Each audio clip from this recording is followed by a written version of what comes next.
ఇక్కడ పెదకూరపాడులో ఇప్పుడు ఈసారి ఎమ్మెల్యేగా భాష్యం ప్రవీణ్ కావాలా లేదంటే నంబూరు శంకర్రావు కావాలా? భాష్యం ప్రవీణ్ కావాలా. భాష్యం ప్రవీణ్ కావాలా ఎందుకంటే ఏం చెప్తారు కారణాలు? ఎందుకనేది ఏం చెప్తామంటే ఇంకా వాళ్ళ సొంత పార్టీ వాళ్ళు చేసుకోవటం, వాళ్ళకే పనులు చేయటం. ఇసుక మాఫియా, ఆ ఇసుక మాఫియా రోడ్లు పోసింది లేదు. మా ఊళ్ళో నీళ్లు లేవు, 3 చెరువులు నీళ్లు ఖాళీ చేశారు.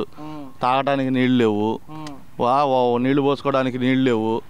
మాకు ఎమ్మెల్యే చేసింది ఏమీ లేదు. మా ఊళ్ళో ఒక్కసాట రోడ్డు మట్టి పోసింది కూడా లేదు. ఏ శాలలో ఎమర్జెన్సీ పనులు చేయించినా కూడా కనీసం మట్టి రోడ్లు కూడా పోయలేదు. ఆయనకేం వేస్తాం?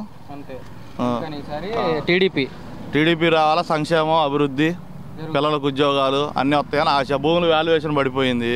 మరి భూముల వాల్యుయేషన్ లేకపోతే ఎక్కడి నుంచి అప్పు తీసుకురావాలంటే ఎవరు ఇస్తారు?